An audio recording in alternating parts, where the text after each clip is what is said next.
they struggle to engage with a range of scenarios because they don't always have a plan for every scenario. I think what the OBR does is underscore the uncertainty around its medium-term forecast and the need to take account of the fact that the world might turn out to be very different from what's in the central forecast. And then secondly, in our fiscal sustainability and risks reports, we extend that work all the way to a 50-year horizon and look at the sustainability of the public finances over much longer periods, and not just look at what that means in the aggregate, but dig down into sort of what are some of the key things that might drive public spending up, tax revenues down, deficits up, debt up, be it the aging of the population, be it the trajectory for health-related inactivity, be it upward pressures on defence spending. So I think by bringing more attention to those issues of risk and sustainability, I think the OBR has also just enriched the public debate about the direction of fiscal policy. Thank you for that. I just want to follow up with a couple of small things. You rightly mentioned the fiscal risks work you do, fiscal risk and sustainability document. We've heard from various witnesses that they wish that the long-term work you do in that document got more profile, because obviously the OBR is always in the spotlight for the annual assessment of fiscal compliance of the government, but less so when it does the fiscal risks and sustainability report.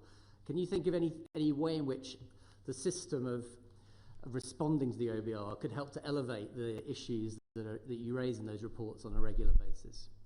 Well, I think part of the answer is just to keep banging on about it, sort of Kevin Costner style. If you kind of build it in due course, the kind of discussion and policy making will kind of start to address the issues that you highlight. I think one thing which we did during my tenure at the OBR was try to make the fiscal risk and sustainability report not just a scary headline number, but have a set of thematic chapters which dig down much more deeply into a set of sustainability issues, be they around health-related inactivity, be they around climate change and net zero, looking into different demographic scenarios, looking at geopolitical risks. And so I think those help to just draw attention to a set of discrete areas where there is the potential and possibly the need to actually address policy. I do think that this committee and the Treasury Committee, by holding regular hearings on the Risk and Sustainability Report, have made a really big contribution to drawing attention to that work. When I started out, that we had hearings about the EFOs, but not hearings about the FRS. And I think that's definitely helped bring attention to those areas, those issues around risks and sustainability. I think one thing which could be explored is whether you're just looking at the level of debt in 2070 and the trajectory for the deficit in 2070 provides enough kind of richness to what unsustainability means when you look at fiscal policy. You could look at sort of what would you have to do to the basic rate of income tax in order to bring the deficit toward a more sustainable position if you don't get those spending pressures under control? What would it mean if you let debt interest rise up to 12% of GDP? What would that mean for how much you'd have left to spend on education and health and other things if you wanted to keep the tax burden unchanged? So I think illustrating the sort of choices and trade-offs that an unsustainable fiscal position might force on the country would also be one way of perhaps bringing home those messages. But I think finally, a real challenge that you don't have with the EFO, which is that the government produces a forecast and the policy response is the budget. With the FRS, the OBR produces the FRS, and the government's response to it has become kind of increasingly cursory over time. When I the first time the Treasury produced a response to the first FRS, which was back in 2017. There was an over 100-page document produced by the Treasury talking about how it was going to address the issues raised in the FRS. Most recently, the Treasury response has been 19 pages, I think, and in a written statement to Parliament. And so the fact that there's not a comprehensive response from government, there's no parliamentary debate on the floor of Parliament about the FRS, the way there is an extensive debate about the budget. I think it's great that that yourselves and the Treasury Committee do draw attention to that report, but for the moment, that's the extent of parliamentary attention brought to it. Very interesting, thank you. One other follow-up. I wanted to ask you specifically about the letter you sent at the end of the budget process, which got a lot of attention. The letter you sent to the Treasury clarifying the public letter, clarifying the timeline of interaction between the OBR and the Treasury in the run-up to the budget. Could you just set out to the committee why you sent that letter? And presumably it was in response to some elements of the process that you'd found unsatisfactory or needed clarification for future rounds of OBR Treasury interaction. Could you explain what those unsatisfactory elements were that you were seeking to draw attention to? Sure. The first thing I should say is that the OBR doesn't discuss the content of its forecasts with the media or anybody else outside the OBR or the Treasury or departments involved in preparation of the forecast in the run-up to budget day. But there had been in the run-up to this last budget in the autumn an unusual volume of speculation. And to some extent, there's always speculation about what the government's going to do with policy, and it's natural that government's having consultations with industry and with business and other places, and so the nature of those discussions get out and people understand there are policies under development. This was the first time in my 25 years working in fiscal policy making in the UK and other places that the volume of speculation about the content of the OBR's forecast was that great and that persistent. And I'd become concerned that could create a damaging impression about the professionalism and integrity of the OBR in the way in which it conducts the preparation of its forecast. And I think in particular about three perceptions which seem to be doing the rounds. One was that the OBR had somehow been fickle and changeable in the judgments it had been making about the economic outlook, and that was driving volatility in the policy-making process. I think a second concern that I had was around a very specific set of stories about how the OBR's forecast had changed the very last minute after we'd closed our pre-measures forecast, and that had somehow prompted the government to abandon its plans to raise income tax. And third, that also the OBR had somehow colluded with the Treasury around setting the window for the interest rates that we used in our medium-term forecast, and that we'd chosen a window for interest rates that was particularly fiscally favourable to the government because that had been a period where expectations for gilt yields and bank rate had been falling. None of those three things were remotely true. We had taken all the decisions, main decisions we took in that forecast about both the downgrade to productivity but also the offsetting effects that there'd been in higher rates of inflation, higher real wage growth at the outset of the forecast.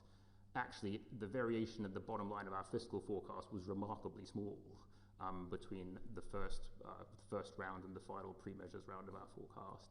The variation was a few billion to the bottom line, which by the standards of previous forecasts I'd worked on was a very small amount of variation. We were used to, we were doing forecasts, and in the middle of it, Vladimir Putin invaded Ukraine and energy prices quadrupled. And those are just the sorts of things which is in the nature of forecasting. We have a very turbulent external environment, a volatile domestic environment, and so you have to deal with those kind of variations.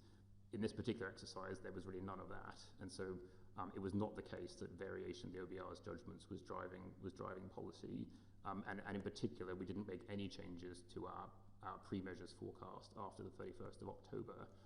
And so changes thereafter were not made to the pre-measures forecast and don't explain decisions that have been made on policy. And finally, the decision that we took about the interest rate window we used for the forecast, those decisions have been taken over the summer, and we'd informed the Treasury of that decision in early September at a time when neither we nor the Treasury could have known whether that window was going to be especially auspicious or inauspicious for the public finances. So I thought it was also important to clear up any misconception that we had somehow done the Treasury a favour in the last minutes to help alleviate fiscal pressures in that way. Conscious that we were going to get all those questions on budget day, given the amount of speculation about them and the stories in the media, I'd informed the Treasury that I planned to write to the chair of the TSC, got the Treasury's agreement to publish the letter. I'd intended to send it on budget day, but given the events that then subsequently happened with the inadvertent release of the EFO itself, I felt it was more important to prioritise our communications with the TSC around how we were addressing that much more important problem. But when the chair of the TSC asked me for a copy of the letter on the 20th of November, I sent it on. I see. Okay.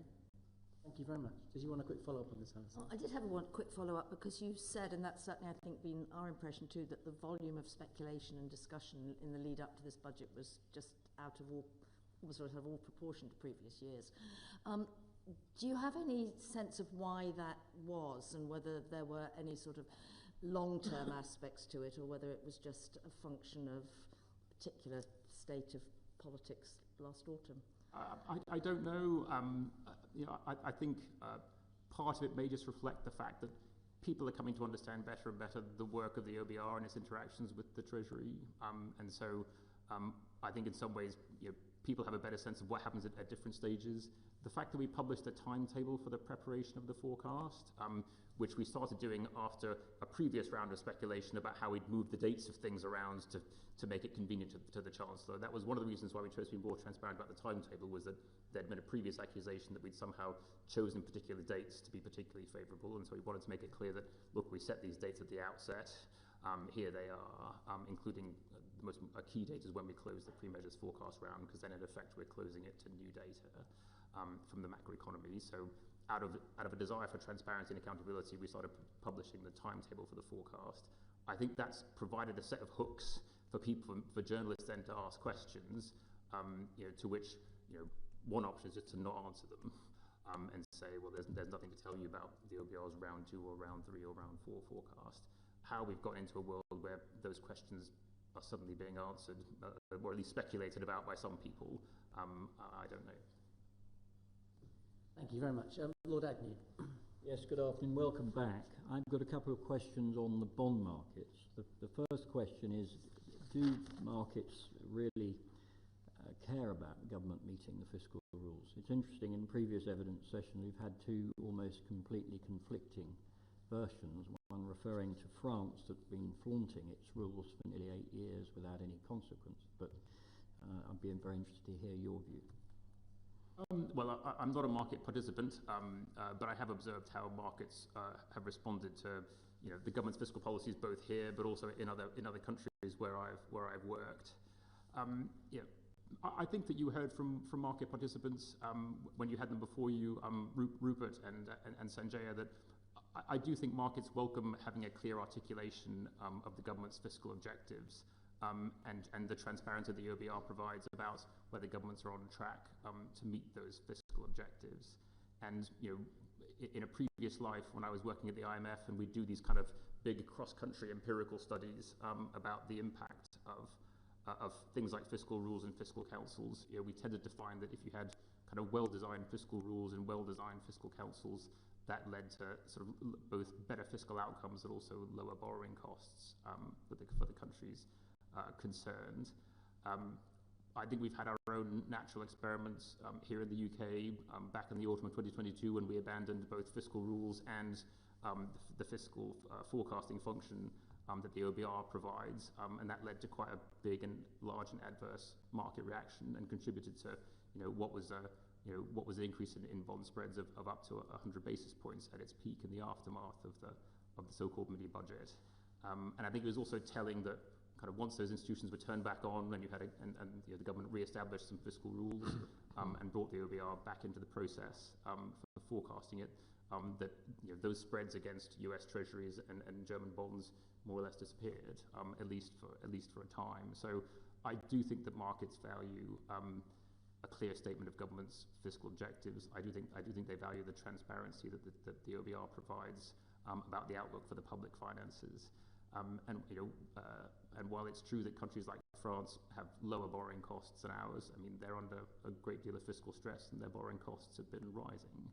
And I think it's always tricky to compare the UK with other countries that are within the Eurozone, because to some extent they have a backstop in their bond market provided by the European Central Bank, and they also have the sort of disciplining power of being part of the Eurozone and the European system, where there are other instruments that impose fiscal discipline, whereas when you're outside that system, you've got to create those constraints for yourself. And we don't. The government here doesn't have the kind of backstop that Eurozone countries have clearly been demonstrated to have had by recent crises. I think in an earlier session with us, you mentioned that there'd been a tremendous number of changes to the fiscal rules over the last 15 years. I think it may have been as many as 10 changes. So doesn't that make a slight mockery of the process, and has it changed the way the bond markets view our behaviour fiscally? Well, I do think the UK is very unusual in the number of fiscal rules it's had. I mean, we were early pioneers in fiscal rules back in 1997 when we first adopted them. But since then, I think the average shelf life of a fiscal rule in the UK is 2.8 years. And that goes back to 97. If you take it from 2010, the average fiscal rule is around for about 1.8 years. So I don't think we should be terribly surprised that fiscal rules are not binding on fiscal outcomes. They tend to not be around long enough. And I also, I mean, it's not since 2005 that I'm pretty sure any fiscal rule has actually been around long enough for it to be assessed in outturn. It was always being assessed in prospect. And more recently, the fiscal rules we've had are only assessable in prospect, right? Because they're always about what's going on in the forecast rather than what's going on in outturn. So I do think both the lack of permanence that fiscal rules have had in the UK has meant that we shouldn't be surprised that they're not particularly binding 4, 5, 6, 10 years ahead, because they're very likely to be changed. And the fact that they always have this rolling nature means that even if the objective of the rule is to get the current budget into balance, you've always got a few years to get there. And so those rolling rules always provide a constant excuse for not making progress toward your final destination. And I mean, for example, at the moment we've got a deficit of around 5% of GDP at the moment. The government's objective is to get it down to 2.5%. But that objective at the moment is not being met for another 4 years. That'll eventually become 3, but even so, I mean, the government can repeatedly show a plan for getting to its objective without ever getting there under the rules that we've got. Thank you very much. Lord Lamont. Could I follow up on some of the questions that were raised earlier about the pre-budget situation? On the 14th of November, the Treasury briefed that it was rowing back on what it had previously briefed on the 4th of November about proposed possible income tax increases. Professor Miles, when he appeared before the Treasury Select Committee, said, "I think our concern was that there seemed to be a misconception that there had somehow been some good news, because I think the Treasury briefing had referred to better news." Was that a misconception? Perhaps you could comment on that. And secondly, the Chancellor of the Exchequer repeatedly saying before the budget that the productivity review had downgraded productivity, and this meant lower tax increases. But was the productivity review not meant to be delivered in confidence to the Treasury? On the first question, we made no changes to our pre-measures forecast after the 31st of October.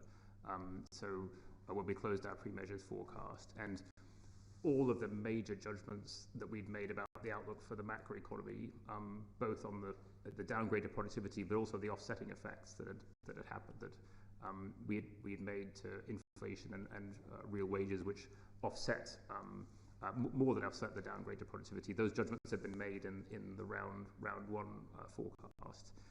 So to that extent, there was no good news about the pre-measures forecast after the 31st of October. Because that forecast had been closed, and also those main judgments, including the offsetting effects of higher inflation and higher real earnings on things like income tax and VAT, those judgments had been made at the start of the process in early September. And it was those bits of briefing in the media, which I should say, were attributed to Treasury sources. One never knows what those sources exactly mean. And they weren't words that came out of the Chancellor's mouth, but they created a misconception that we had reopened our pre-measures forecast after the 31st of October, and I thought it was very important to correct that misconception. The Shadow Chancellor, Mel Stride, is making a speech today about the OBR, in which I understand from what I read in the Financial Times that he's saying the OBR is a very valuable institution and ought to be preserved. But he also poses some questions. A couple of them were quoted in the FT. The first is the economic modelling used by the OBR sufficiently flexible to fully capture the dynamic of impacts of policy? I think that's probably referring particularly to taxation policy. And then secondly, he says the OBR should be prepared to be more open-minded about innovative approaches, even if there's little evidence that they've been tried before in the UK and shown to work. Are you open-minded about this? And what do you think about the first question about the dynamic effects? Well, I look forward to catching up with Sir Mel's speech. And he's somebody who's made a lot of fiscal policy in his life, and he's also chaired the Treasury Committee, so he knows a lot about the work of making fiscal policy, but also the work of the OBR in forecasting it. I think the OBR has dynamic models for assessing all of government policy, both on the tax side and on the spending side. As I'm sure we'll get onto later in the session, Over the last 3 years, the OBR has taken a much more transparent approach to trying to assess the so-called supply-side effects of policy changes and show its working in its documentation about how things like reductions in taxes on labour supply can boost boost the labour supply and boost people's contribution to the workforce. How reductions in taxes on business can boost business investment. How changes to the planning rules can boost house construction. So we have tried to be more transparent in the way in which we capture those dynamic effects in our forecast. Previously, they'd always kind of been implicit in our economic and fiscal forecast, but we felt as though both for the sake of transparency and accountability for the judgments we were making, but also for the sake of providing more predictability to policymakers about what kind of dynamic effects we might assume, that it was only fair to provide more detail about how we make those judgments. And I should say we're always open-minded and keen for people to provide us with input, evidence, analysis that can help inform those judgments. We always based any judgments about, be it the effect of tax changes on people's employment choices, the effect of planning reforms on house building, we always drew on what were the best empirical studies out there in the literature. If they existed in the UK, that was great, because they would take account of all the peculiarities of the United Kingdom. If they existed for other countries, we would do our best to transpose them onto UK experience and context. And so we always tried to draw on the best empirical literature we would find. We did think it was important to have some empirical grounding to those judgments, and we are blessed in having lots of really good macro and microeconomists in this country who do lots of work on these kind of areas. One thing which I think the OBR and the government could do more is that where there are areas that it knows it has an advanced and future policy agenda, to actually get some good pieces of analysis to say, well, look, you want to make this change to labour taxation, or you want to make this change to business taxation. What would a good panel regression show you about the impact of that on people's decisions to work or remain at home, or businesses' decisions to invest or not invest, so that when those policies are mature and announced to Parliament, the OBR is in a position to actually take full account of their impact. Lastly, and very briefly, does the UK have the right fiscal rules given the current economic fiscal circumstances? Was policy tightening at the start of this Parliament, given the background situation, appropriate? In other words, is the fiscal framework too pro-cyclical? I guess one thing I'd say, fiscal policy was actually loosened at the start of this Parliament, right? The fiscal rules that we now have in place are amongst the loosest that the UK has had in its history, in that sort of balancing the current budget means that the government can borrow based on its current investment plans up to around 2.5% to 3% of GDP every year. And as I said, because it's a rolling target, it only needs to get there in 3 years' time rather than be there at any point in time. So at the moment, it's allowing us to run a deficit of just under 5% of GDP. And most of that is structural, right? The economy looks reasonably close to trend given where inflation and unemployment are. So much of the borrowing that the government is doing right now is structural borrowing. And so I don't see much element of the government being constrained in its ability to support the economy at the moment. If anything, the rules that we have at the moment are providing the government the capacity to run quite a significant structural deficit. Thank you. Just a quick follow-up on that. So one of the things, obviously, that this Chancellor has done is change the debt, the measurement of debt, in terms of changing it from targeting net debt to net financial liabilities. Has that changed the way government approaches borrowing, you think? Are they taking advantage of that, or is behaviour switched as a result of the change of the way we measure debt? So it's quite a significant change to the fiscal rules that the UK has traditionally had, which have usually, as you said, just focused on net debt, which means that on the basis of that measure, the government could only offset the borrowing that it did against essentially holdings of cash or other countries' debt. But what it couldn't, what moving to net financial liabilities allows the government to do is to borrow so long as it is investing in a financial asset, in some kind of financial instrument. So that means either the issuing of a loan or the purchasing of equity. It still doesn't allow the government to borrow to invest in fixed assets like schools, hospitals, railways, military equipment. But it does give them that additional flexibility to borrow to invest in financial assets. Based on what we've seen so far, I'd say the government has made relatively limited use of that additional flexibility. Back in the spending review they announced over the summer, looking out over the next 3 or 4 years, the government increased the amount of what's called financial transactions, so loans and equity investments, by around around £2 billion per year, which is not a very significant increase in that kind of investment given how much they're doing elsewhere. Kind of why that's happened, I think it's partly that I think the Treasury's made a very sensible idea, which is to corral the investment decisions in a handful of expert institutions, the National Wealth Fund, something called the National Housing Bank, and a few others, which, where you have expertise in project assessment, making this kind of portfolio management, making these kind of investment decisions. Some of these institutions are very new, and I think it's just taking a bit of time for those institutions to get going. But I think another reality is that in practice, the government is still constrained on just the gross financing side. The government still has a relatively high gross financing requirement and gross debt issuance of around 8.5% of GDP. It's still got a net cash requirement of over £100 billion most years. And so that just means that even if the government might want to invest in lots of loans and equity investments, it still feels constrained and conscious that there's a limited appetite for going out there and borrowing lots of money on financial markets. Interesting. Thank you very much. Lord Razzle. Thank you, Lord Chair. We've had a lot of evidence that the current rules incentivise governments to operate without a significant fiscal buffer.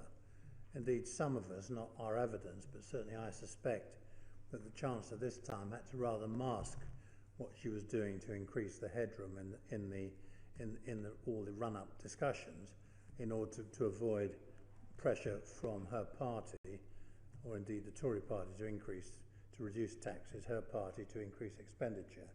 Do you want to comment on certainly the first and possibly the second of my questions?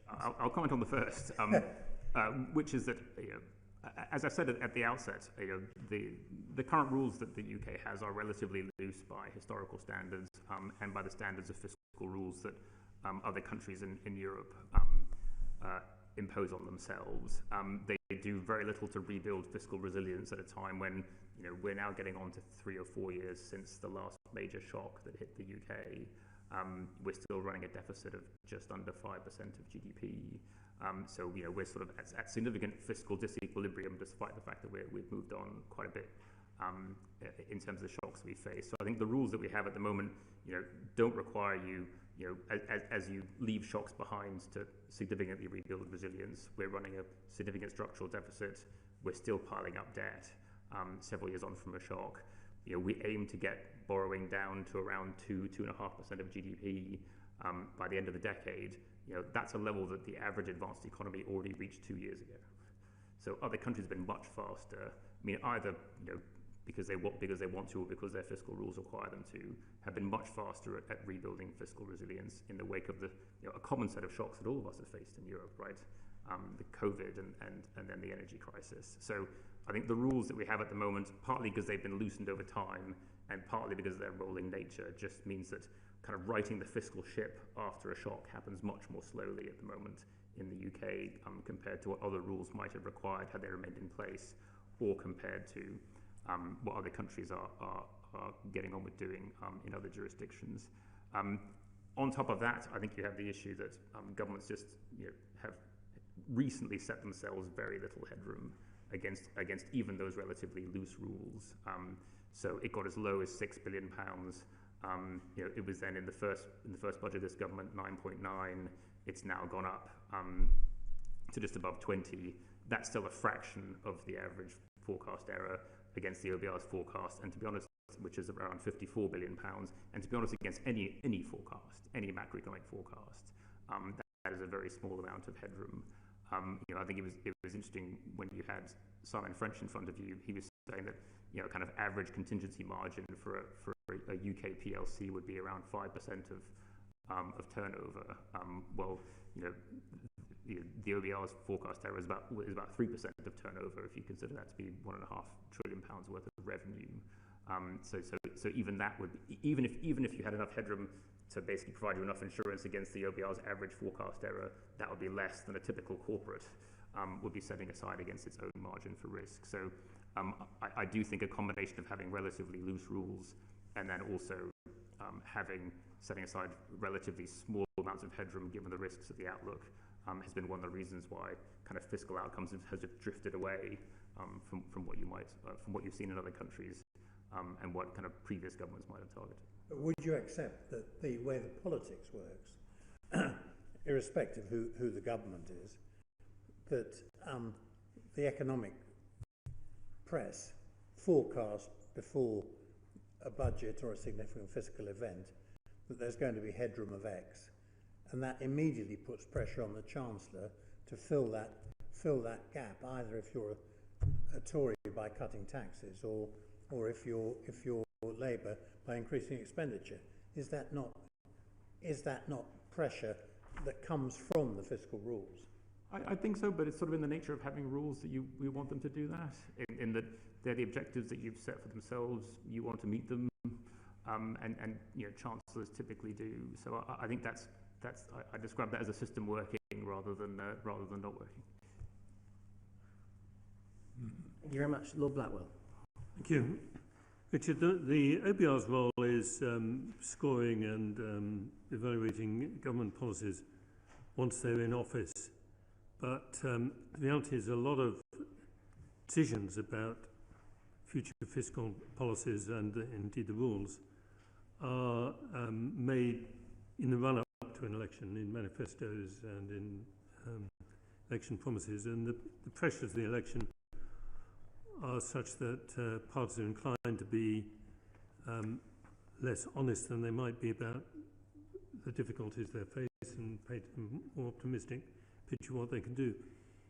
Do you have any thoughts about how in the UK we could encourage more responsible policy making in the run-up to the election? And is that something that the OBR would have any role in? Yeah, so I think three things happen in the run-up to general elections which have contributed, I think, to the fiscal situation that we find ourselves in. I think first is that as you approach elections, the incumbent party's fiscal plans become increasingly heroic and implausible. And in particular for the post-election period. I think we saw that with the previous Conservative government's plans for departmental spending, which held real per capita spending frozen in cash terms for 5 years as a way of delivering their stated fiscal objectives going into the next Parliament. But they only explained how they were going to deliver those spending plans for one of those 5 years, which was the year ahead. And as it turned out, when we looked again at those spending plans based on more comprehensive disclosure from the Treasury, there were a number of undisclosed risks in there. So I think as you approach general elections, I think there's extraordinary pressure on government to say increasingly implausible things about the future as a way of trying to show that they can square the circle between their fiscal objectives and what they're promising the electorate. I think a second challenge is something which is an issue with all parties, both those in government as well as those in opposition looking to be in government. Which is that I don't think when we looked at the last general election, I don't think any political party presented a comprehensive and costed financial plan for government. They tended to be very explicit and very specific about what they weren't going to do or what they weren't going to touch. They avoided being very specific about what they were going to do when they were in government. I think just if you look back at Labour's manifesto, the costed part of the Labour manifesto had them raising and spending around £8 to £9 billion over the course of the government, sort of in the final year of the government of this Parliament. If you look at their first budget, they raised £40 billion in tax and they spent £70 billion. So it was nothing like what their actual fiscal plans turned out to be in government. And so I do think that when you look at party manifestos in the UK compared to what you see in other countries, are just much less sort of comprehensive, well-costed plans for government. And tend to be just very different from what governments end up doing in practice.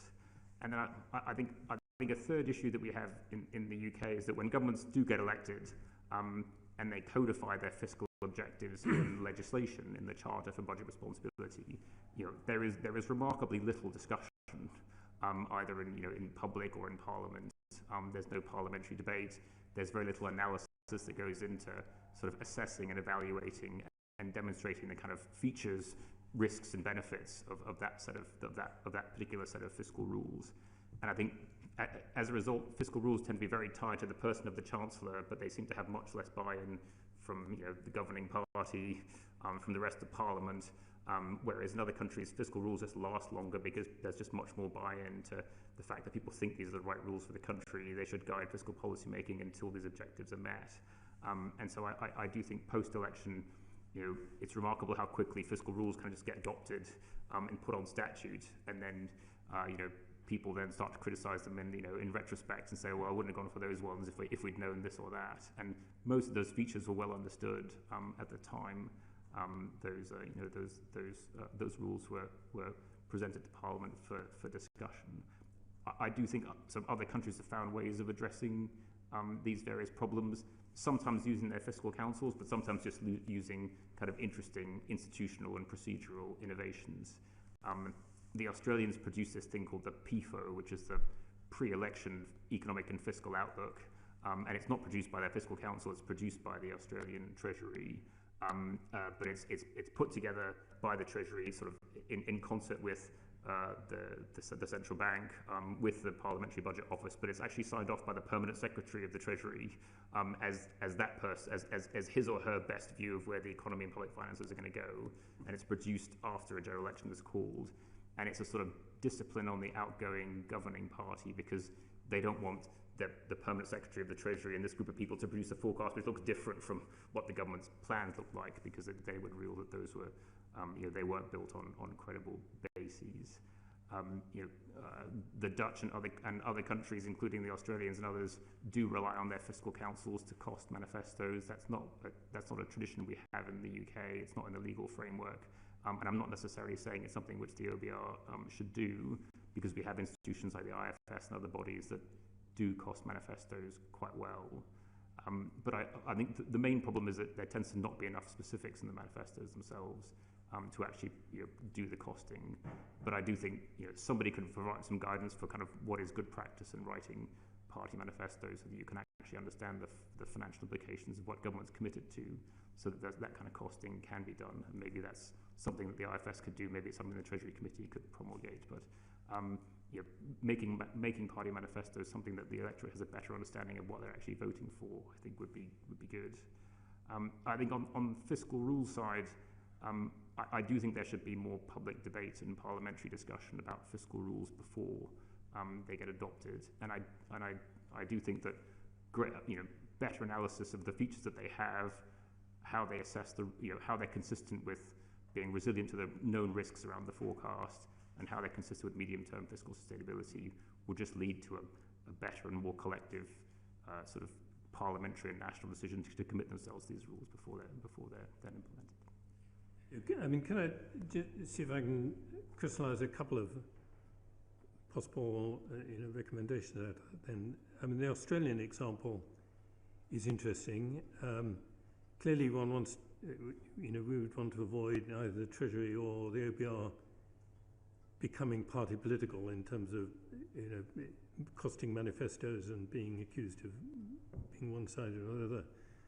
But could you see a case for, say, the OBR producing a pre-election view of the fiscal challenges that was not costing what any party was going to do, but simply setting out his view of what the economy faces over the coming years, against which the parties could then be challenged to address how they would deal with that? Yeah, so it's a role played obviously by the Australian Treasury in Australia. It's a role in the Netherlands played by something called the Committee on the Budget Margin, which I suspect is an odd translation into English from the Dutch, but it's basically a report produced by a consortium of the head of the Dutch version of the OBR, the Treasury, the Central Bank and others, and they produce precisely that report, which is what are the risks and challenges that are going to face the government in the next parliamentary period.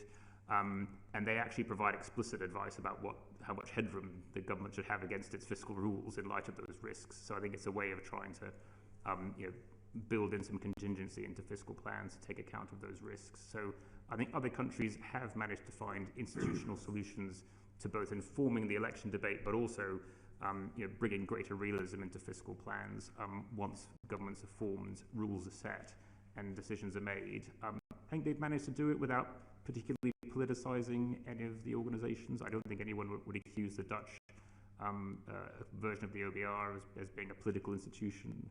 And the Australian PBO similarly does work at least on costing and policies without being seen to be drawn into party politics. As I said, I'm not saying particularly the OBR needs to do the costing of manifestos, but I think what's needed more is that there's better guidelines from somewhere about how to make sure a manifesto is actually informative from the point of view of economic and fiscal policy making. And then secondly, your point about debate around fiscal rules, which at the moment a Chancellor simply announces them and they keep changing, as you've commented. So could you imagine a situation where, and maybe the Bank of England ought to be part of this, Bank of England, the OBR, the Treasury, set out some possibilities and that there is a period of discussion before they're adopted? I guess the most important thing is that when rules are adopted, there's an exploration and an understanding and a discussion about how they're consistent with actually restoring fiscal sustainability, which is what most governments want to achieve. And I think also that either the design of the rules themselves or in the amount of margin set aside against them, that margin is consistent with what are the known risks around the forecast, which are both the inherent risks in any forecasting process, which, as I said, for the OBR on average 4 years out is over 50 billion, but also just known risks and pressures that everyone knows at the moment are unfunded, be they things that come from the geopolitical sphere, be they just volatility of interest rates and market conditions, be they just the ordinary economic cycle. I think kind of stress testing rules before everybody commits to them and demonstrating their kind of features and risks, I think is something which we could do a better job at before we just kind of go snap and say, right, these are now our permanent fiscal rules, which we're going to stick with for a parliament. Thank you. Thank you very much, Lord Burns. Thank you. Richard, you mentioned that the OBR does the long-term exercise, and we agree that it's been very welcome innovation, and it's provided some very valuable analysis. But could more be done to encourage governments to actively manage fiscal risks and safeguard fiscal resilience over a longer period? You say there could be a better response from government to your reports, but is there anything in the present architecture that means that these long-term pressures receive so little attention? Some of the numbers that you have produced for the longer term, to say they're scary is to minimize them, and in a sense there's a general view, this cannot happen. Something else is going to have to intervene. And are there any changes in the way in which this is all conducted that could mean more discussion about the longer term public expenditure issues and tax reform? I'm staggered by the extent to which the work that you do in this area really does receive little attention. It's not just that it doesn't receive press attention, but it doesn't seem to inform debate within government.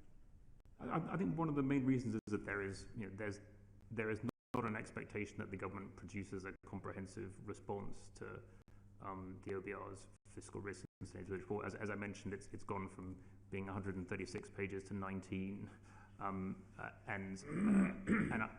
I think if you want to know what the government's response is, there has to be an expectation on government to produce a response that I think is more comprehensive in terms of explaining how its overall fiscal strategy is consistent with meeting its fiscal rules over the medium term, given the risks that the OBR has identified, and then maintaining fiscal sustainability in the long term, given what we know are the pressures on the public finances. I think it also needs to engage more in the specific risks that the OBR identifies in its reports. Now, obviously, there are lots of them. The OBR produces, in addition to the report which highlights a handful, a kind of encyclopedia of other fiscal risks, be they risk to the expenditure side, the tax side, which add up to sort of 50 odd. You wouldn't expect the government to have a detailed response to every single one of those. But I do think government could say more about what is seen to be the most material risks to the outlook at the moment. I do think, as I said, I think it's good that that report gets the attention of this committee and the Treasury Committee of the Commons.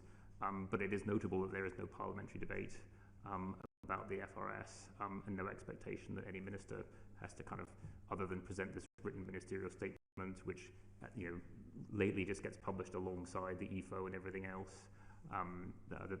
There's not focus on the floor of the House or in other places on these issues. If you put yourself in the position of the Chancellor, can you reflect on why they might have frustrations with the existing dialogue that takes place? I mean, we keep hearing, in a sense, suggestions from various quarters about this. Are there any changes in the whole rules and the way in which these exercises are conducted that would make the Chancellor's job easier and make them feel more in touch with, in a sense, the analysis of what is going on? Do you mean around our forecast or FRSs or otherwise? Well, about the budget process. Thinking of the whole budget process, where there is, I sense some frustration that it's a bit like playing postal chess. That there is a long delay between what you say and then their response and then what you say, and some of that could possibly be leading to some frustration. I'm just wondering, what is there in the architecture that we're looking at that would make the Chancellor's job easier? I guess during my time, I guess partly because I was forecasting in the midst of a pandemic and then an energy crisis. I mean, I was oftentimes the bearer of bad news to chancellors and to the Treasury, and so to some extent it's sort of understandable that they're not thrilled to hear that there's this latest shock to the economy and public finances that has these consequences. It's going to require a difficult set of decisions. These things are oftentimes disrupting what are ultimately the plans, which their policy plans for which they feel they got elected and want to implement, and then they're suddenly told this bit of bad news, which is going to make that more difficult. So I think to some extent, they didn't always look forward to meetings with the OBR for those reasons.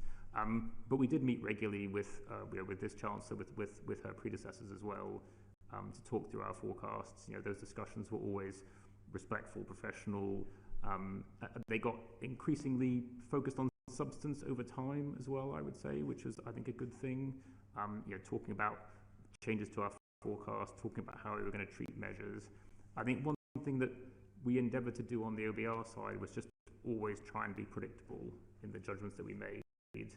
And then when we're making big judgments, like the change we made to productivity in this most recent forecast, to make them as early as we can, so that we could signal to policymakers that they may well require an adjustment to policy, and thinking about the consequences of those changes. So we try to operate a kind of no surprises policy in the way we arrive at our own judgments.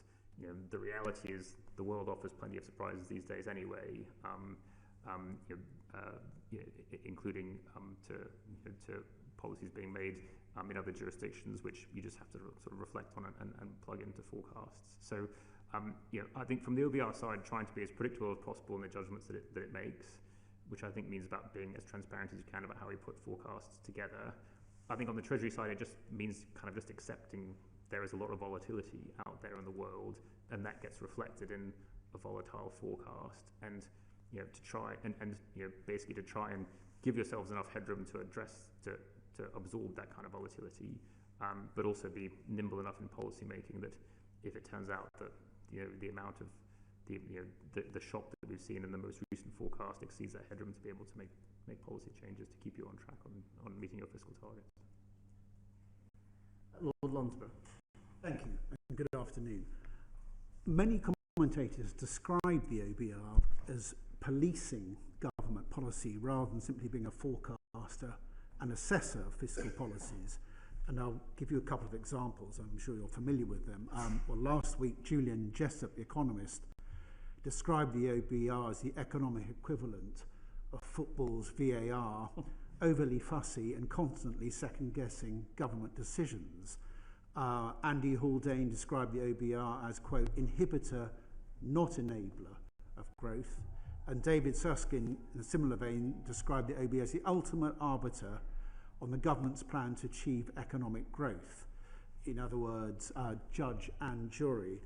What do you make of these assessments? Well, I don't agree with them. And why is that? So the only powers that the OBR has are those that are given to it by Act of Parliament.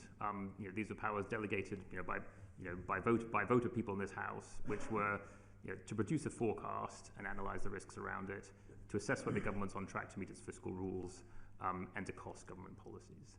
And those are the three things which the OBR has done throughout my predecessor's tenure, throughout my tenure. Unlike the majority of the 50-odd fiscal councils out there in the world, we're actually explicitly prohibited from giving the government policy advice or feeding our ideas into the policy-making machine, either publicly or privately. And one of the things which we've consistently done, and including in our private interactions with the Chancellor and Treasury, is to always stop ourselves from advising on policy, because that is not our role. It's for the Treasuries and policymakers to make. When it comes down to kind of, are we somehow, nonetheless, are we somehow having an influence on the policy-making process? Well, look, Chancellors set their own fiscal rules.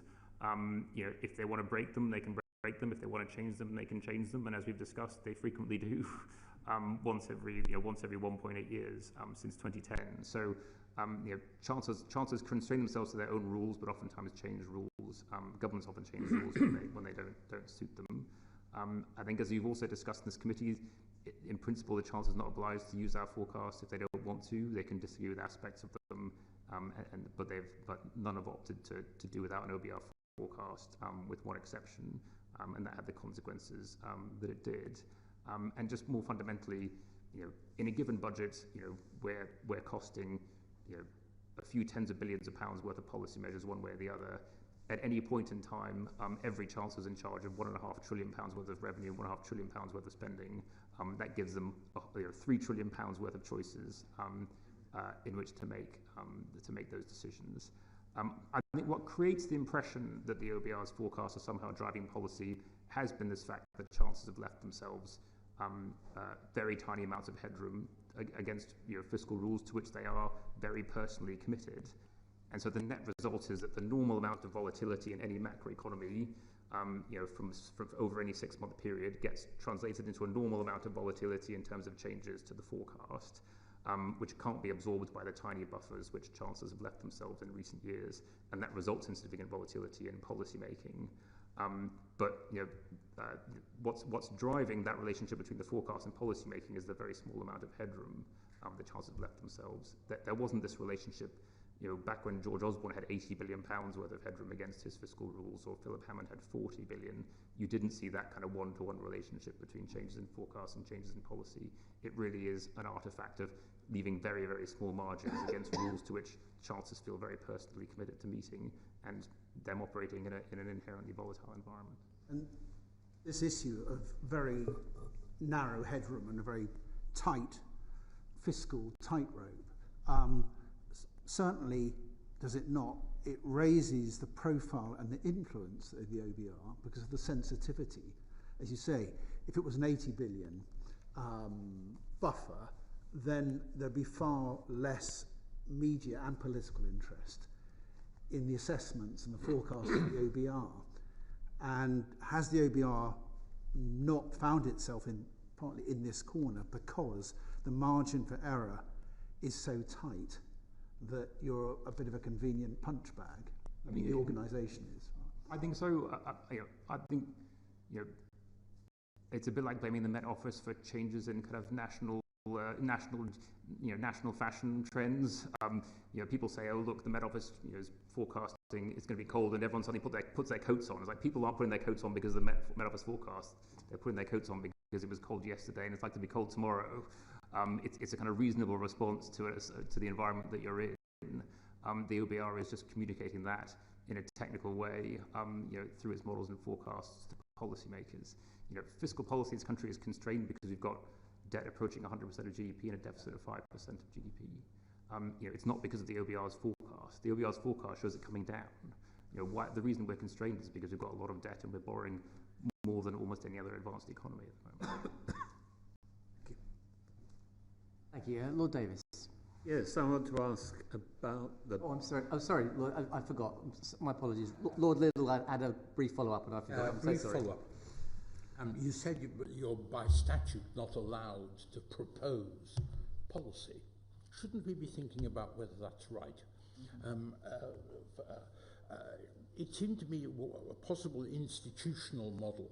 I mean, the Conservatives tried, and I was very in favour of it, setting up this Economic Strategy Council with Andy Haldane to come up with bold ideas for how we promote growth in this country, from which there's a wide political consensus that is the top priority of the government. I mean, wouldn't it be right for the OBR to actually tell the government, look, if you're serious about promoting growth, what you should be doing is this and this and this, because that is what our models tell us. So I think Parliament in its wisdom has prohibited us from doing so. Yeah. I do think it was a good decision and a prescient one, in that I've seen and worked with fiscal councils in other countries where they provide precisely that function, which is providing policy advice for government, to government about what to do about the fiscal situation. And I think what tends to happen is they just become another voice in the cacophony of voices feeding into fiscal policy. And I think in the UK we are already blessed with a number of very good institutions which come up with policy ideas, the Institute of Fiscal Studies, NISA, the Resolution Foundation, the CPS. They've all got good policy ideas which feed into the policy making process.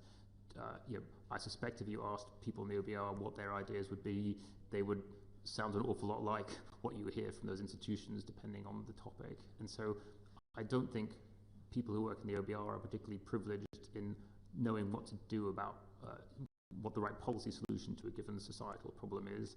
I think they also have no legitimacy in providing that kind of advice because they're not elected, and they don't work closely with ministers. I think what they're good at and have proven themselves good at is kind of forecasting the economy and actually costing the ultimate policy decisions of government.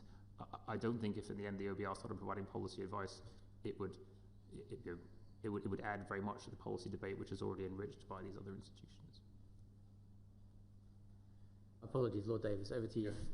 I wanted to ask about the Budget Responsibility Committee and whether it's right that it should be 3 members. I know this is an issue that I understand this is an issue you've thought about, but before directly answering the question, could you just give some idea about how the committee actually works in practical terms? Are there other people present who make substantive contributions as well as those who have the final vote? Yeah. So I guess one thing to remember about the OBR by comparison with other sort of independent bodies in the macroeconomic policy-making space is that the OBR is a forecaster, not a policymaker. And I think, and one of the most important things to remember about the OBR is that it needs to produce a consensus forecast.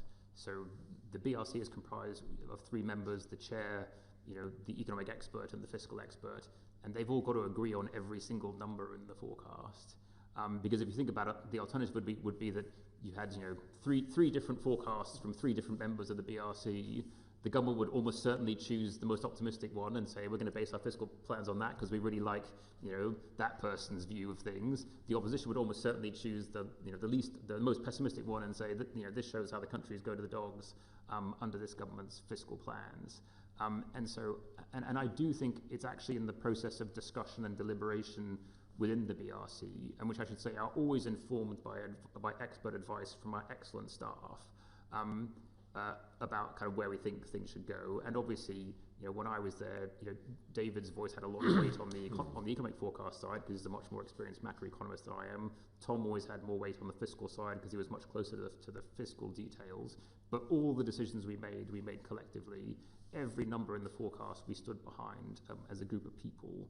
And so I do think if you were to expand the number of people on the Budget Responsibility Committee and try to make it more like the Monetary Policy Committee of the Bank of England, where you had kind of 9 different perspectives and 9 different voices, well, none of those 9 people have to sign up to the bank's forecast. It's kind of a staff forecast, but they've all got their own individual views about where they think the economy is going and how interest rates have to respond.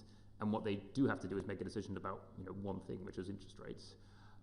Whereas the OBR has to operate by consensus.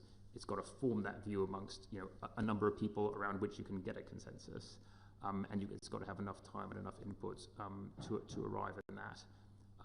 I do think if you expanded the number of people on the committee significantly, inevitably what you would get is, because it has to produce a consensus forecast, you just empower the most outlandish view, because they would have a de facto veto on the consensus. And so you would end up pulling the forecast to one or other extreme, depending on who wanted to hold out until they got the particular view of where they thought the economy or the public finances or a particular costing were going. So I think you have to keep the BRC down to a manageable number of people so that you can all get behind a consensus forecast as informed by the analysis that staff do. And I should say we don't do that at all in isolation. We have an advisory panel of 25 macroeconomic and microeconomic experts, including city forecasters, academics, people who work in think tanks, people who work in business. We regularly consult experts on topics which we are not au fait with. When we had a big energy crisis, we just rung up people who knew about energy markets and how they operated and said, come in and talk to us about where Britain gets its gas from, how much it costs, how it feeds into both the commercial and retail price of gas, how do we feed it into our inflation forecast. So we regularly try and engage experts in the outside world in kind of those deliberations and those discussions. So it's not at all a kind of closed ivory tower where we just talk to ourselves. But I do think you have to keep the numbers of people on the committee to a manageable number with also a reasonable tenure, such that if you're constantly changing the composition of the committee, you're going to have a very volatile forecast because every newcomer is going to have a slightly different take on how things are going, or you run the risk of, if you're bringing new people on all the time, well, they're not up to speed on what was in the last forecast. They'll take a few forecasts to figure out quite where things are going, and then by the time they figured it out, they're moving on and making space for the next person to rotate on. So remind us of the rules on length of membership. So 5-year terms, nominated by the Chancellor, approved by the Treasury Committee, and then renewable for another period of 5 years. So a maximum of 10 years. I mean, I should say, now that I've departed, the whole of the BRC will have turned over the last 5 years. None of the members who were running the OBR in 2020 are still there. Thank you very much. Lord Pittigan. Yes. My question is about the characterization of the relation between the OBR and the Treasury and the government. And I'm not suggesting we go over your statement again, but more harking back to the 5-year tenure. During that time, how would you characterize that relationship? Clearly, the level of transparency and good relationship is paramount to the underpinning of the quality of the information you get in order to build the forecasts. Certainly, we got from the staff of the OBR in some of our inquiry very positive feedback. The general consensus, things went well. Having said that, there were 2 obviously mishaps that were pretty well advertised. One was the Hunt sort of debate about the 22 billion black hole, and of course the timing of the productivity change or update. And so maybe those 2 were perhaps some dissonance compared to what we've heard. So generally speaking, in the last 5 years, what's your characterization, and are there lessons learned from all this and things you would suggest should be changed?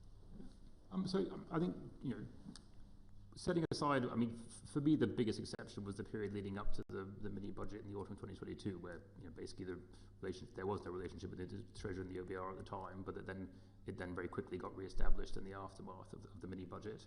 I mean, setting that period to one side, during my 5 years running the OBR, our relationship with the government has been characterised by professionalism, sort of mutual trust, a high degree of necessary collaboration in putting together the forecast, because the OBR has 52 staff, the Treasury has 2,000. There are also thousands of other people occupied in other parts of government which are helping us to put together our forecasts. So we rely, we make all the judgments ourselves, and ultimately everything that goes into the economic and fiscal outlook is the OBR's content. But we draw on information, expertise from all around government. The discussion, the decisions and judgments that we make about things like productivity are decisions which we make, in discussion with the Treasury. When we were conducting our supply side review over the summer, that was a process which included a series of exchanges with Treasury economists. The Treasury has a lot of excellent macroeconomists who shared their analysis of where they thought the trajectory of the UK economy was headed. We also talked to lots of other experts in the city and in academia about what they thought, then came to our own view in light of what we'd heard. So I think we collaborate very well with the experts in those sorts of areas. I think from time to time, bits of the fiscal framework come under stress, and I think reveal weaknesses in the fiscal framework which need to be addressed. I think the issues around the planning and forecasting of public spending that came to light in the run-up to and the aftermath of the last general election was a good example of that.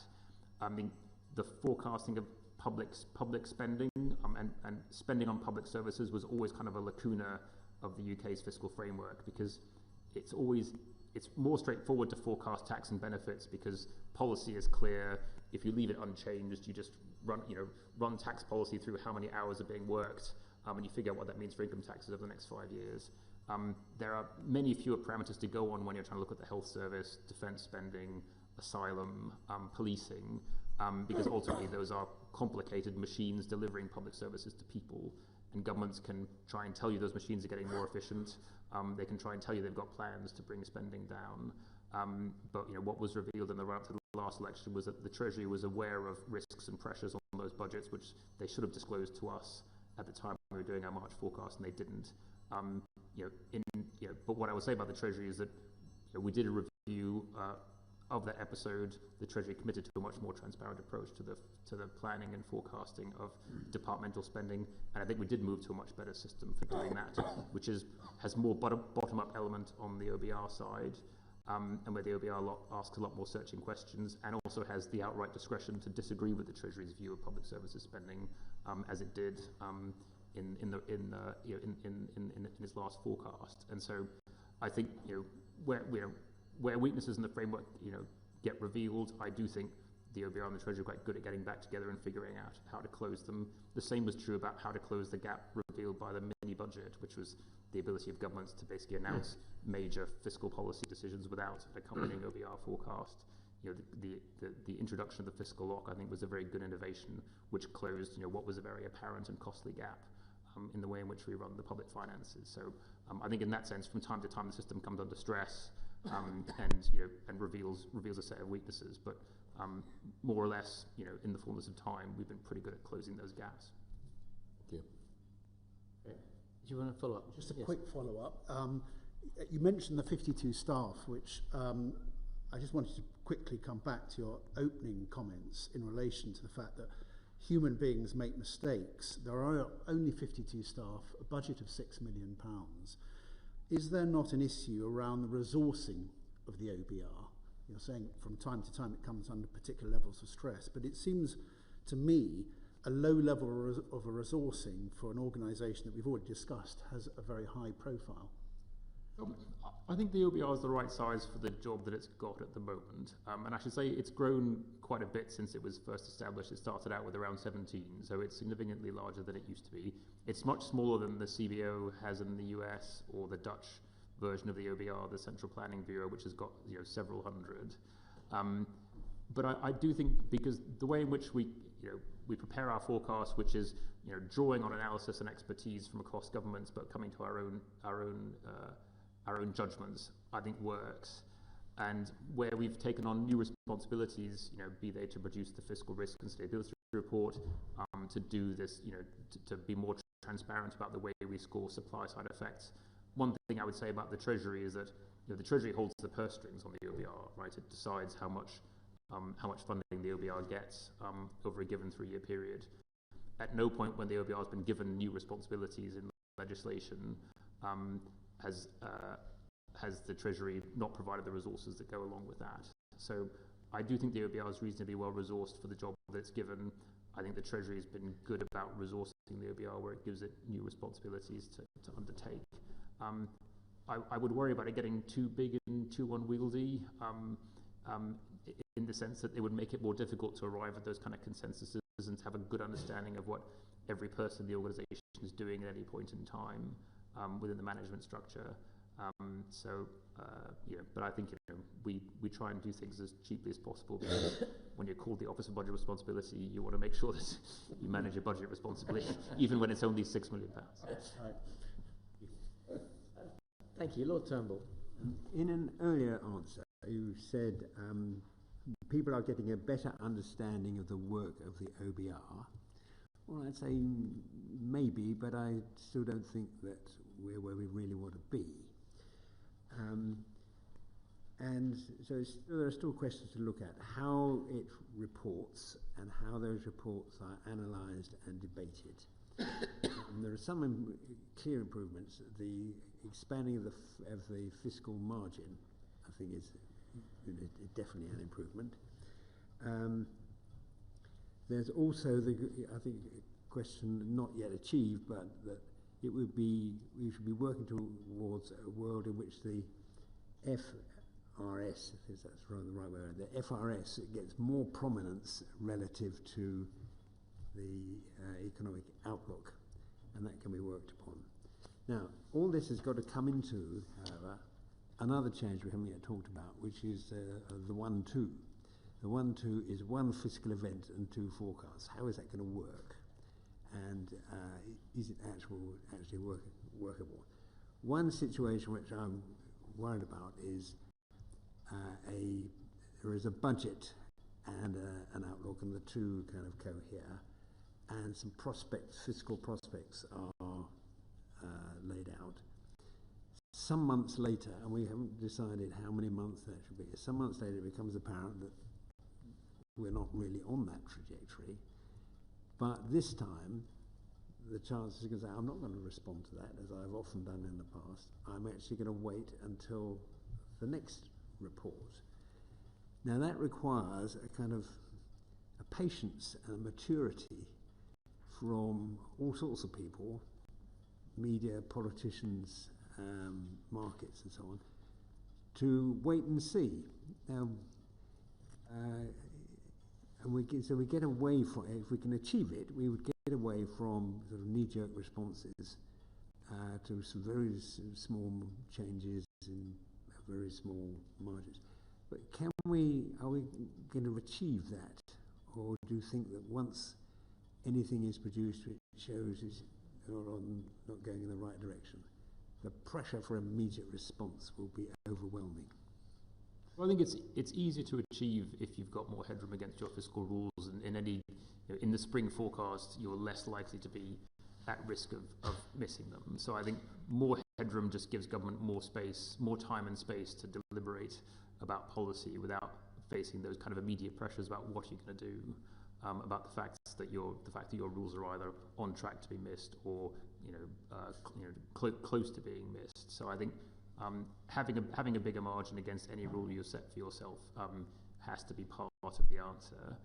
I think also, it must be possible because nearly every other country in the world does it this way, which is that like every other advanced economy produces at least 2 economic and fiscal forecasts a year. Almost every other advanced economy just has 1 budget a year, usually in the autumn. And they treat the spring forecast as a kind of a mixture of a sort of update, kind of health check on the economy and public finances on the way to a set of decisions in the autumn, and a sort of firing of the starting pistol on a kind of longer preparation of the budget between spring and the autumn.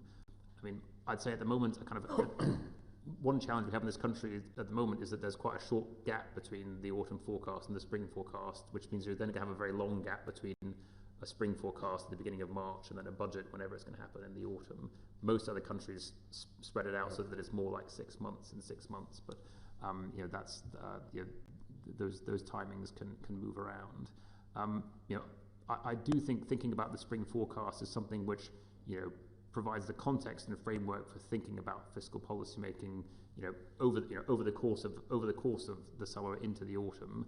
It provides government to do something which I think it does less and less of for reasons I don't fully understand, but just consultation on policy options and choices, as opposed to just making policy decisions very rapidly with relatively little consultation in fiscal events. Now, part of that was driven by shocks, but if you have a period of relative peace in the economy and in the fiscal outlook, that gives you more time to consult on options, think about them, and then actually implement them and announce them, the final details in the budget. So I think using the spring forecast as a thing that sets the framework and context for a discussion and dialogue with Parliament and with the public about policy options for addressing whatever fiscal challenges get revealed in the spring, I think it is the way that the budget process works in other countries, and I don't see any reason why it couldn't work that way here. Is there a need before this next spring forecast for someone to say something about how it is intended that this system operates? In other words, don't expect me to simply respond as could have done in the recent past. If you wait until you get there, and people still won't have an understanding of why you're changing it in this way and what are the benefits that you can extract from it, which you've just set out.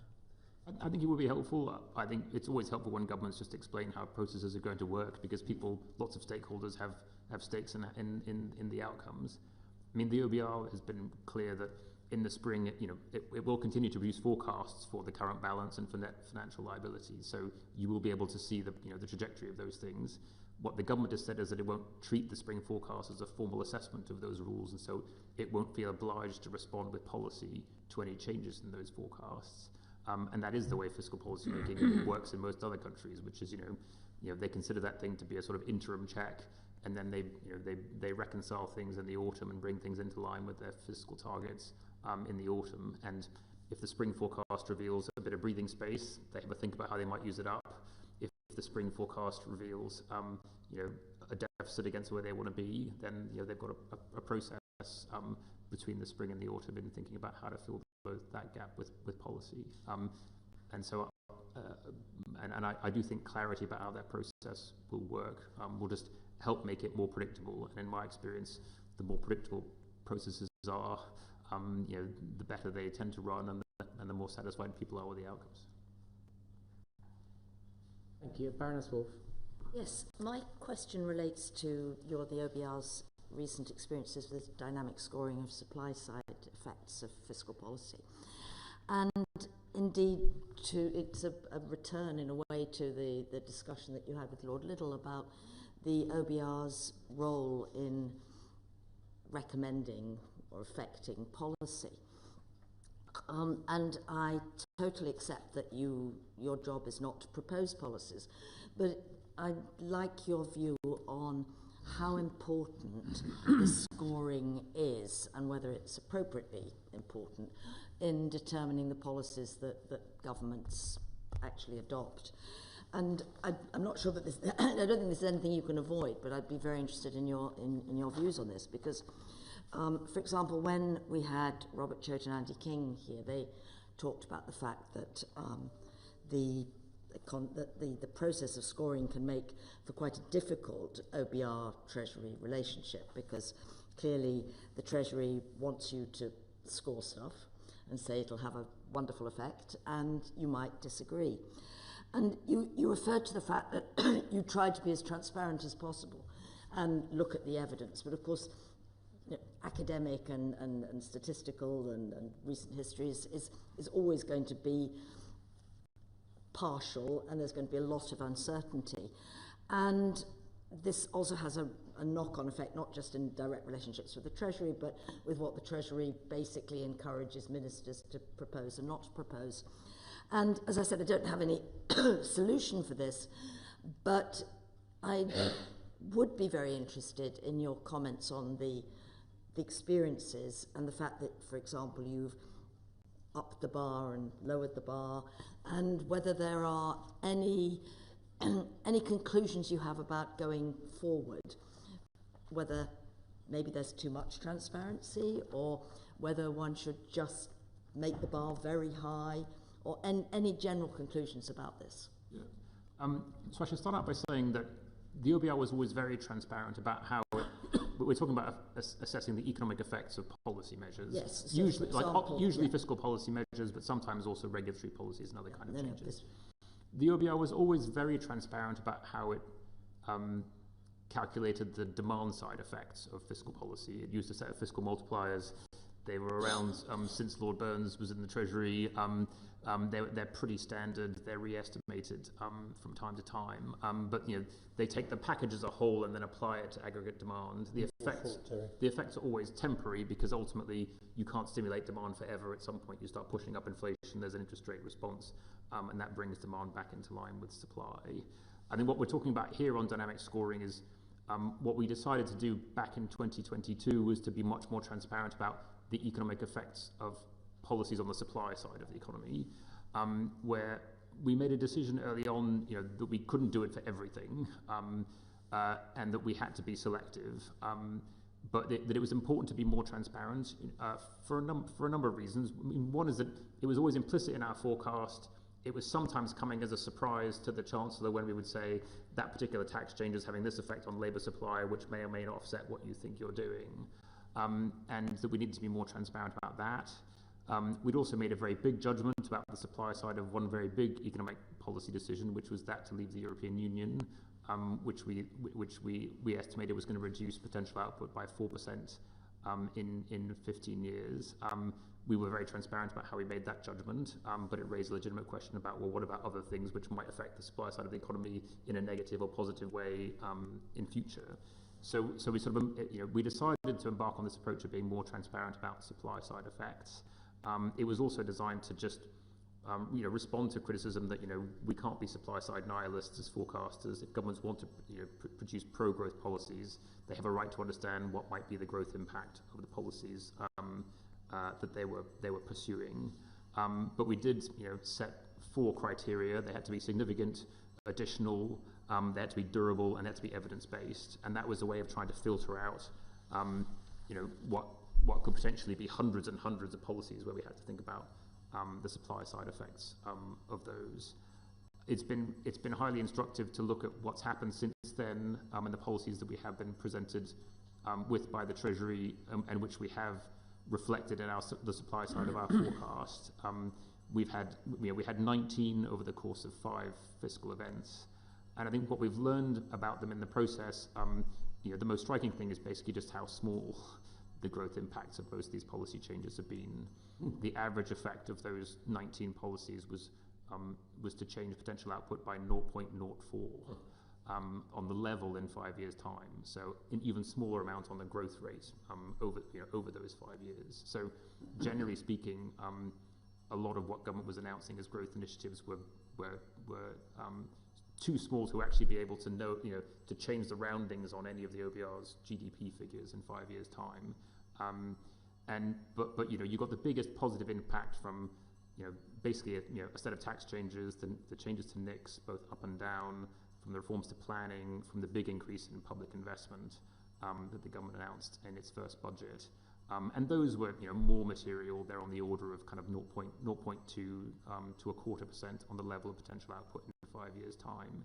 And so it was very clear that there was a large number of very small measures which were not really making that material difference to our economic forecast, and a small number of quite significant measures which probably were slightly moving the dial on potential output in 5 years' time. I think what had concerned us was that in setting up this framework, quite quickly, it spawned a cottage industry across government of just trying to come up with anything you can to try and move the supply side of the OBR's forecast, because in principle it's sort of free money if you can get it in the forecast. And so we did feel the need, both to spare kind of the analysts in the department themselves, as well as the pressures being put on the OBR as a forecaster, to say, look, we really are just going to focus on, we're going to define significant much more clearly to mean 0.1% in 5 years' time on the level of potential output. Anything which we think is below that, basically, we'll assume that their effects are broadly symmetric and offsetting in our forecast, and we're not going to take account of them.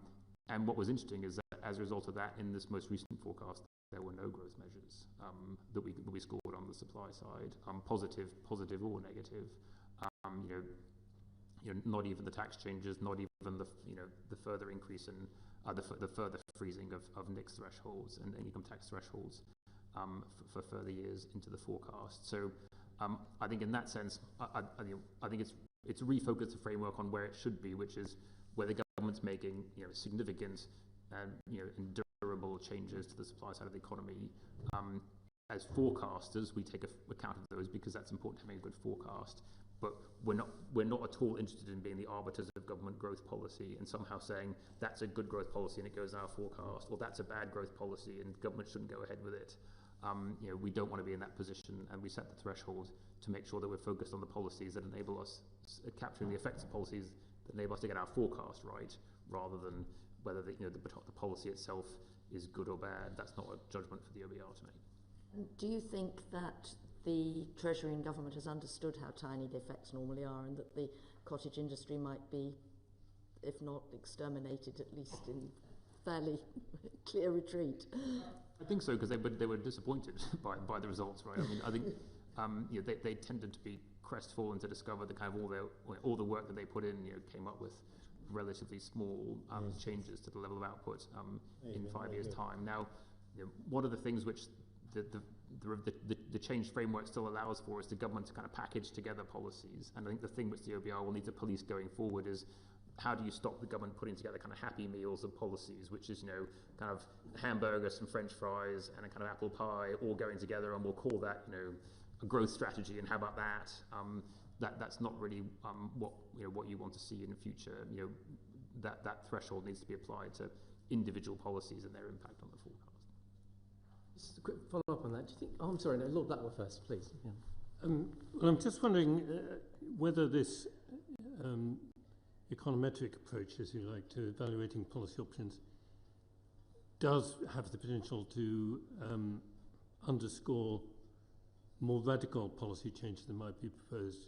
So let me just explain the modelling approach is effectively a bottom-up view of the economy, that there are millions of individuals whose actions contribute, and if you can model those accurately enough, it sort of determines what the next phase of the economy is going to be, and you can just technocratically, as it were, project that forward.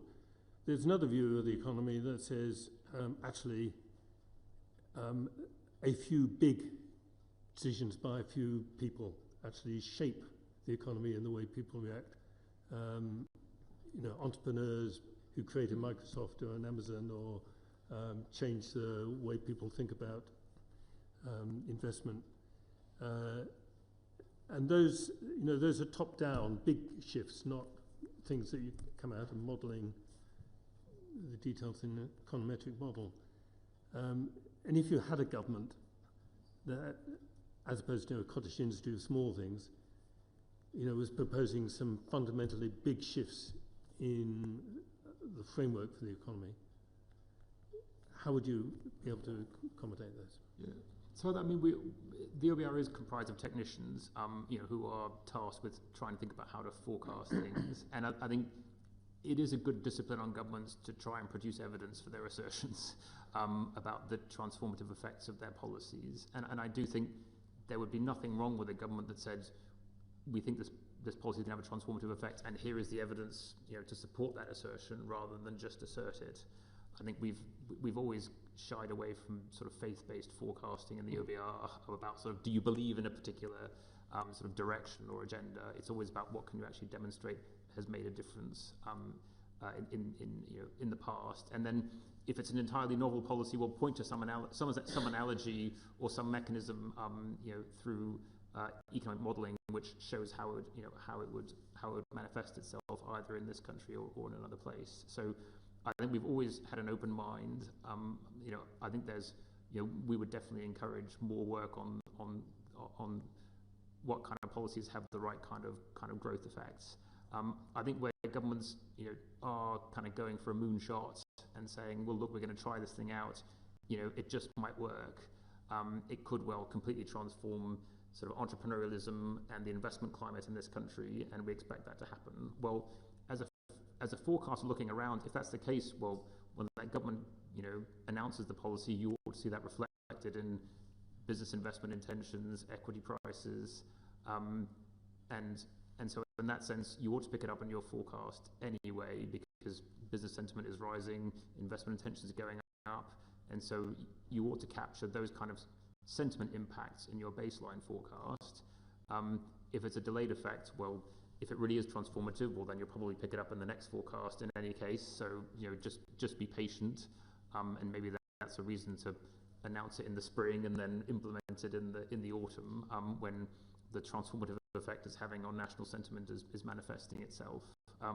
But the OBR tends to rely on evidence for the effects of policies, and then it definitely doesn't try and second guess the sentiment of the business people, entrepreneurs, and the economy.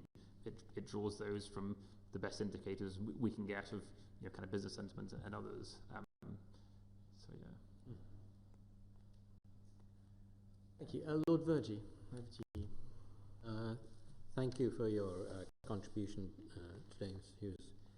It seems we've lost a very good contributor to UK economic policy.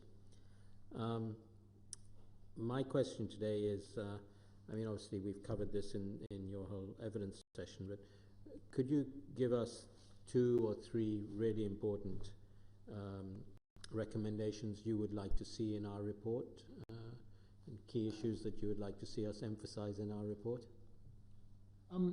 I think the most important thing I could say is that I do think this committee is asking the right questions, and that its inquiries that it's had in this session and all the previous ones, which I've watched, I think you're exploring the right avenues, which are around how can we make our fiscal rules more binding on fiscal outcomes, because clearly the UK is increasingly fiscally vulnerable and an outlier compared to all other advanced economies. We've got the 6th highest debt, the 5th highest deficit, and the 2nd highest borrowing costs amongst 35 advanced economies. That's not a good fiscal place to be.